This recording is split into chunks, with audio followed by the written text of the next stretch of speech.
क्या सरकारी कर्मचारी शेयर मार्केट में ट्रेड कर सकते हैं या नहीं कर सकते हैं? तो जब मैं सरकारी कर्मचारी की बात कर रहा हूं तो सेंट्रल गवर्नमेंट के एम्प्लॉयज़, स्टेट गवर्नमेंट के एम्प्लॉयज़, पीएसयू के एम्प्लॉयज़, इन सभी की मैं बात कर रहा हूं। तो उनके लिए शेयर मार्केट में ट्रेडिंग या इन्वेस्टमेंट के क्या ऑप्शंस हैं, क्या वो कर सकते हैं, क्या नहीं कर सकते हैं, इसके बारे में हम बात करेंगे। तो आइए मैं आपको अपनी स्क्रीन पे लेके आता हूं। ये देखिए, ये एक इंटीमेशन है जो 2023 में 20 मार्च को जो है सेंट्रल गवर्नमेंट ने इशू किया था। स्टेट गवर्नमेंट्स को भेजा था कि ये स्टेट गवर्नमेंट के एम्प्लॉयज़ को भी भेजा जाए। तो सेंट्रल गवर्नमेंट के एम्प्लॉयज़ भी और स्टेट गवर्नमेंट के एम्प्लॉयज़ को भी ये सबको लागू होता है। इसमें स्पेसिफिकली कुछ चीज़ें जो है वो इम्पॉर्टेंट बताई गई है कि क्या चीज़ वो नहीं कर सकते हैं और अगर वो करते हैं तो किस तरह की रिपोर्टिंग उनके ऊपर की जाती है, ये हम यहाँ पे देखेंगे। तो ये आप देख सकते हैं 20 मार्च 2023 को ये इशू किया गया था और सेंट्रल गवर्नमेंट से ये स्टेट के चीफ सेक्रेटरीज को ये भेजा गया था। तो ये जो मैं पढ़ रहा हूँ ये एमपी वाला है।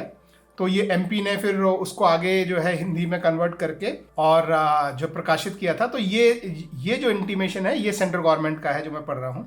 तो इसमें लिखा है limit of intimation in respect to transactions in sale and purchase of shares, securities and debentures etcetera. तो ये इफेक्टिवली क्या बोल रहा है कि ये इंटीमेशन है, आप शेयर में या और भी कोई दूसरी सिक्योरिटीज में या उनके जो डिवेंचर्स होते हैं, जो कंपनीज के जो डेट रिलेटेड फंड्स होते हैं, उन सब में ट्रांजेक्शन करने के रिस्पेक्ट में आपको ये इंटीमेशन है कि आप क्या कर सकते हैं, क्या नहीं कर सकते हैं। ठीक है, तो इसमें जो है ये बोल रहा है कि I am directed to refer to this rule which provides following. No member of the service shall speculate. कोई भी मेंबर जो अभी सर्विस में है, state government, central government, PSUs, वो स्पेकुलेट नहीं कर सकता। स्पेकुलेट का यहाँ मीनिंग क्या है वो आगे आएगा। इन एनी स्टॉक, शेयर और other investments, but this provision will not apply to occasional investment through stock brokers और other person duly authorise on licence under the relevant law. इसका मतलब क्या है?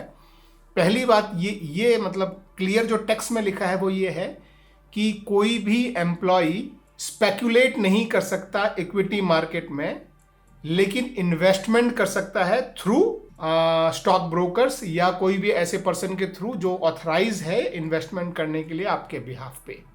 तो पहली बात तो ये क्लियर है कि इन्वेस्टमेंट पे कोई रोक नहीं है, स्पेकुलेशन पे रोक है। स्पेकुलेशन होता है कि अगर आप कभी भी शॉर्ट टर्म में आप ये सोच के कि ये शेयर ऊपर जाएगा खरीद रहे हैं या नीचे जाएगा बेच रहे हैं, जो हम नॉर्मली ट्रेडिंग में करते हैं।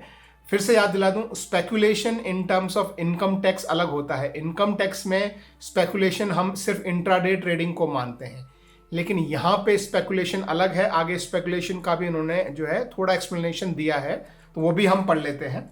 तो ये देखिए एक्सप्लेनेशन नीचे लिखा है, फ्रीक्वेंट परचेज ऑफ सेल, तो या तो परचेज या सेल और both of share, securities and other investment shall be deemed to be speculation. अब ये बोल रहा है क्योंकि जैसे मैंने बताया इनकम टैक्स के लिए सिर्फ इंट्राडे को स्पेकुलेशन मानते हैं, फ्यूचर्स एंड ऑप्शंस को वो ट्रेडिंग मानते हैं, लेकिन यहाँ पे बहुत क्लियर लिखा है कि frequent purchase of sale, frequent purchase और सेल ऑफ और बोथ ऑफ शेयर्स, सिक्योरिटीज। तो हमारे एफएनओ जो हैं वो भी सिक्योरिटीज हैं, शेयर्स नहीं है वो, पर वो सिक्योरिटीज हैं और अदर इन्वेस्टमेंट्स। तो कोई भी इन्वेस्टमेंट अगर आप बहुत जल्दी जल्दी खरीद और बेच रहे हो तो वो स्पेकुलेशन है।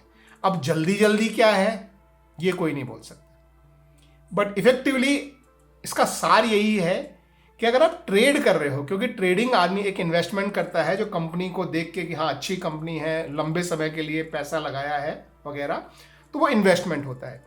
ट्रेडिंग नॉर्मली होता है कि हाँ ये लग रहा है कि ये शेयर ऊपर जाएगा, क्योंकि फॉर वॉट एवर रीजन हम लोग जो ट्रेडिंग करते हैं वो चार्ट देख के करते हैं कि चार्ट में लग रहा है ऊपर जाएगा, चार्ट में लग रहा है नीचे जाएगा, लेकिन चार्ट कोई वो रूल नहीं है। तो किसी भी वजह से अगर आप इसलिए ट्रेड कर रहे हैं, जल्दी जल्दी बाय कर रहे हैं, जल्दी जल्दी हो सकता है कि आप महीने में शायद 100 ट्रेड लें, तो उसको भी वो जो है फ्रीक्वेंट मान सकते हैं, क्योंकि फ्रीक्वेंट की डेफिनेशन यहाँ नहीं है। लेकिन फ्रीक्वेंट परचेस और सेल और बोथ ऑफ शेयर, सिक्योरिटीज, यानी चाहे वो इंट्राडे हो चाहे डिलीवरी वाले शेयर भी अगर आप जल्दी जल्दी आज खरीद के एक हफ्ते बाद बेच रहे हैं, दूसरा खरीदा एक हफ्ते बाद बेच रहे हैं, तो वो भी मोस्टली जो है वो इसके अंडर आएगी। ठीक है, तो एक तो ये है। अब इसमें एक और चीज है, वो ये है, दो नीचे और रूल है, देखिए नंबर 2 और नंबर 3। इसमें ये बोल रहा है कि अगर एक साल में अगर किसी भी एम्प्लॉय की बेसिक पे जो है, जो बेसिक पे है ऑफ गवर्नमेंट सर्वेंट, उसके बेसिक पे के 6 महीने से ज़्यादा अगर आपने ट्रांजैक्शन किया है, मान लीजिए आपकी बेसिक पे 25,000 है, तो उसका 25,000 गुना 6 यानी 1.5 लाख रुपए से ज़्यादा बड़ा अगर आपने एक फाइनेंशियल ईयर में ट्रांजैक्शन किया है, बाय का, सेलिंग का, या बाय सेल जो भी है, तो वो आपका रिपोर्ट किया जाएगा। ये पहला रूल है। एक स्पेसिफिक जो फॉर्मेट है, ये एनक्लोज, इसके अंदर जो है प्रोफॉर्मा, मतलब नीचे आप जाएंगे तो यहाँ पे ये फॉर्मेट भी है, तो इस फॉर्मेट में जो है वो रिपोर्ट किया जाएगा। That is the first thing, ठीक है।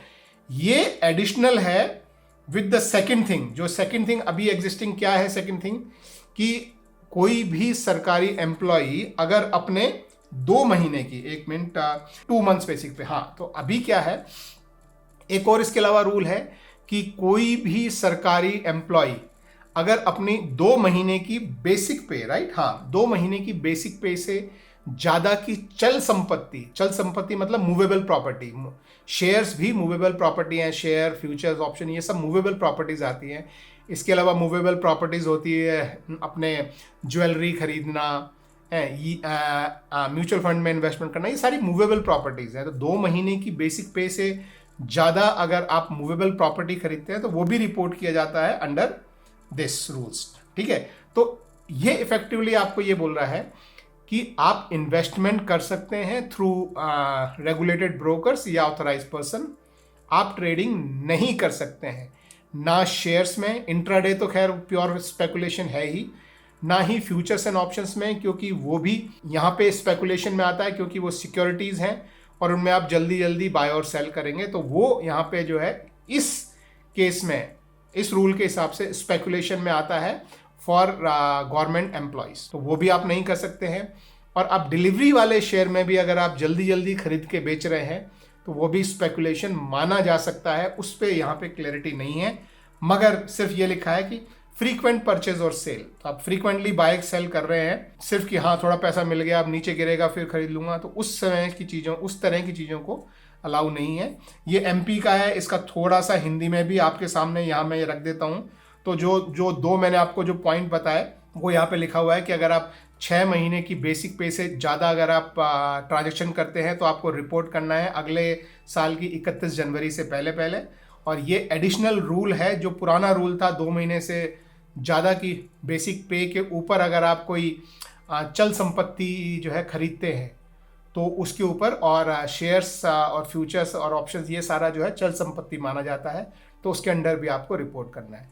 तो इफेक्टिवली अगर आप सेंट्रल गवर्नमेंट एम्प्लॉय हैं, स्टेट गवर्नमेंट एम्प्लॉय हैं, पीएसयू एम्प्लॉयज हैं, तो आप हमारे शेयर मार्केट में ना इंट्राडे में, ना डिलीवरी में, ना फ्यूचर्स एंड ऑप्शन में आप ट्रेड नहीं कर सकते। और भी कुछ एडिशनल आपको इन्फॉर्मेशन चाहिए हो, कुछ क्वेश्चंस वगैरह आप पूछना चाहें तो नीचे आप कमेंट में पूछ सकते हैं। एक और चीज़ मुझे याद आई, बहुत से लोग बोलते हैं कि अगर मैं छुट्टी पे हूँ तो यहाँ कोई मेंशन नहीं है, यहाँ इफेक्टिवली सिर्फ ये है कि अगर आप एम्प्लॉय हैं तो आप स्पेकुलेशन नहीं कर सकते हैं, चाहे आप छुट्टी पे हैं, चाहे आप अपने 5 बजे के बाद आप बोलें कि हम 5 बजे के बाद कमोडिटी ट्रेडिंग करना चाहते हैं, रात को थोड़ी ना हमारा गवर्नमेंट जॉब है, उस सब का कोई मैटर नहीं है यहाँ। ये सिंपली बोल रहा है कि आप गवर्नमेंट एम्प्लॉय हैं तो आप ट्रेड नहीं कर सकते हैं, flat no, that is it. क्योंकि जो कमोडिटी भी आप कमोडिटी में ट्रेड करेंगे वो भी अलाउड नहीं है। तो that is it, thank you very much, have a good day, bye bye.